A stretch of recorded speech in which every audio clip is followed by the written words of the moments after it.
ಇನ್ಸ್ಟಾಗ್ರಾಮಲ್ಲಿ ವೈರಲ್ ಆಗಿರುವಂಥ home made ಬಿಯರ್ನ ಇವತ್ತು ನಾನು ಟ್ರೈ ಮಾಡಿದ್ದೀನಿ. ಸಖತ್ತಾಗಿತ್ತು ಟೇಸ್ಟ್ ಅಂತೂ. ಹಾಯ್ ಎಲ್ರಿಗೂ ನಮಸ್ಕಾರ. ಎಲ್ಲರೂ ಹೇಗಿದ್ದೀರಾ, ಚೆನ್ನಾಗಿದ್ದೀರಾ ಅಂತ ನಾನಂತೂ ಅಂದ್ಕೊಂಡಿದ್ದೀನಿ. ನಾನಂತೂ ಸಖತ್ತಾಗಿದ್ದೀನಿ. ಹೋಮ್ ಮೇಡ್ ಬಿಯರ್ ಹೇಗೆ ಮಾಡೋದು, ಏನರಲ್ಲಿ ಮಾಡೋದು ಅಂತ ನೋಡ್ಕೊಂಬರೋಣ ಬನ್ನಿ. ಮೊದಲಿಗೆ ನಾನಿಲ್ಲಿ 2 ಪೈನಾಪಲ್ನ ತೊಗೊಂಡಿದ್ದೀನಿ.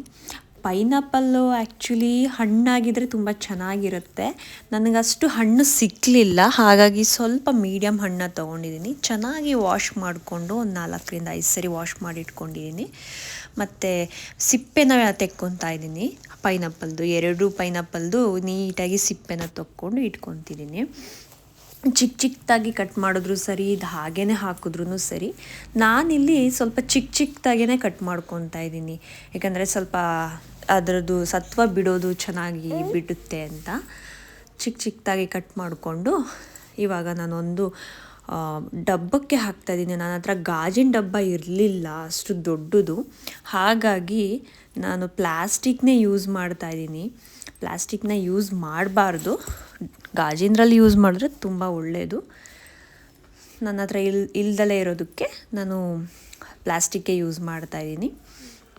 ಫಸ್ಟ್ ಇದನ್ನೆಲ್ಲ ಕಟ್ ಮಾಡ್ಕೊಂಡಿರೋದನ್ನು ಡಬ್ಬಕ್ಕೆ ಹಾಕ್ಕೊಂಡು ಸ್ವಲ್ಪ ನೀರು, ನಮಗೆ ಎಷ್ಟು ಬೇಕು ಅಷ್ಟು ನೀರನ್ನ ಹಾಕ್ಕೊತಾ ಇದ್ದೀನಿ. ನಾನು ಇಲ್ಲೊಂದು 2-3 ಲೋಟದಷ್ಟು ನೀರನ್ನ ಹಾಕ್ಕೊತಾ ಇದ್ದೀನಿ, ಸಾಕು ಅಷ್ಟೇ ಅಂತ.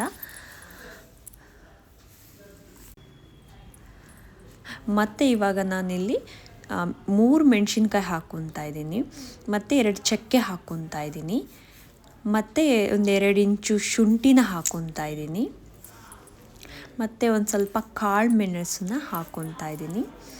ಸ್ವಲ್ಪ ಸಕ್ಕರೆ, ಎಷ್ಟು ಬೇಕು ನಮಗೆ ಸ್ವೀಟು ಅಷ್ಟನ್ನ ಸಕ್ಕರೆನ ಸೇರಿಸ್ಕೊತಾ ಇದ್ದೀನಿ. ನನಗೆ ಯೂಶ್ವಲಿ ಸ್ವೀಟ್ ಅಷ್ಟು ಇಷ್ಟ ಆಗಲ್ಲ, ಹಾಗಾಗಿ ಸ್ವಲ್ಪನೇ ನಾನು ಸಕ್ಕರೆನ ಹಾಕ್ಕೊತಾ ಇದ್ದೀನಿ.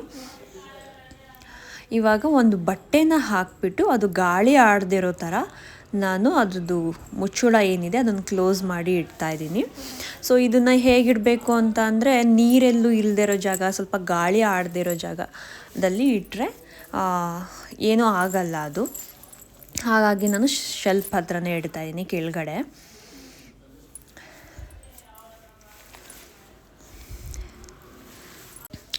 ಇವಾಗ ಇದನ್ನು ಇಟ್ಟಿದ್ದೀನಿ. 4 ಡೇಸ್ ಬಿಟ್ಬಿಟ್ಟು ಇದನ್ನು ನಾನು ಸೋಸಿ ಒಂದು ಬಾಟಲ್ಗೆ ಹಾಕಿದ್ದೆ. ಸೊ ಇವಾಗ ಓಪನ್ ಮಾಡ್ತಾ ಇದ್ದೀನಿ. ನೋಡ್ತಾ ಇದ್ದೀರಲ್ಲ ಹೇಗೆ ಬಿಯರ್ ಹೇಗೆ ಉಕ್ಕುತ್ತೆ, ಹಾಗೇ ಉಕ್ತಾ ಇದೆ. ಟೇಸ್ಟ್ ನೋಡಬೇಕು ಇವಾಗ ಹೇಗಿದೆ ಅಂತ. ನಾನಂತೂ ಸಿಕ್ಕಾಪಟ್ಟೆ ಎಕ್ಸಾಕ್ಟ್ ಆಗಿದ್ದೀನಿ. ಬಿಯರ್ ಹೇಗೆ ನಾವು ಹಾಕ್ಕೊತೀವಿ ಅವಾಗ ಹೇಗೆ ನೊರೆ ಎಲ್ಲ ಬರೋದೆ ಹಾಗೇ ಬರ್ತಾಯಿದೆ ಎಕ್ಸಾಕ್ಟಾಗಿ.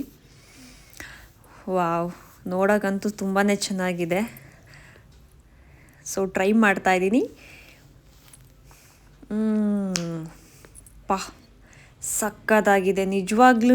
ಆಚೆ ಹೋಗಿ ಹೆಲ್ತ್ ಹಾಳು ಮಾಡ್ಕೊಳ್ಳೋ ಅಂಥ ಬಿಯರ್ಗಳನ್ನ ಕುಡ್ದು ಹೆಲ್ತ್ ಹಾಳು ಮಾಡ್ಕೊಳ್ಳೋದಕ್ಕಿಂತ ಹೋಮ್ ಮೇಡ್ ಬಿಯರ್ ಬೆಸ್ಟ್.